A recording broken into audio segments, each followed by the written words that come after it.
Congolais Tshilombo, président illégitime à Congo, Azaroya le 19 janvier à Londres. Tosengi na tous les Congolais, et si kayo zali, biso ba sachet ya kaka, tout bien ya nien. Donc Congolais tout sumba.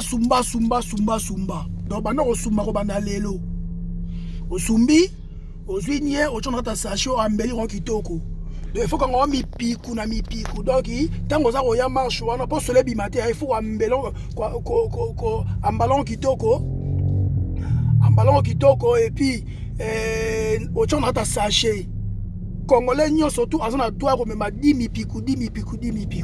Donc biso il faut sepeli sa Tshilombo.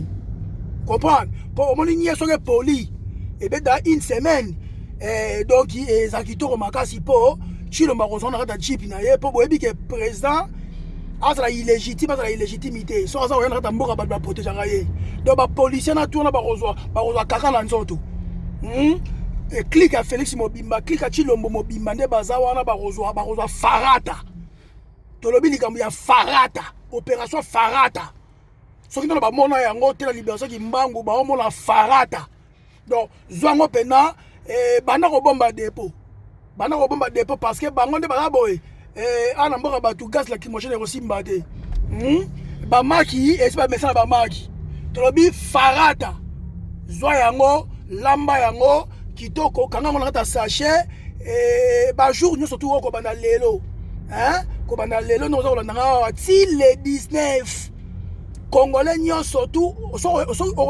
soki oya parti à bus chango na kati ya basake ambale yango sachet par sachet comme ça to bimisa na maboko to bimisa maboko simba baga zo baga to chana maboko comme ça to ko pakola ngona mutu ko ya Tshilombo na banzoto ba garde corps na ye to ko pakola ngo ba police to ko pakola ngo tout le monde na ko ya ba minde ba ko kima farata moki mobimba on comprend donc opération farata chekina katala mfuluzi mwana nsuka ba mama ya Congo ingeta la patrie ou la mort ingeta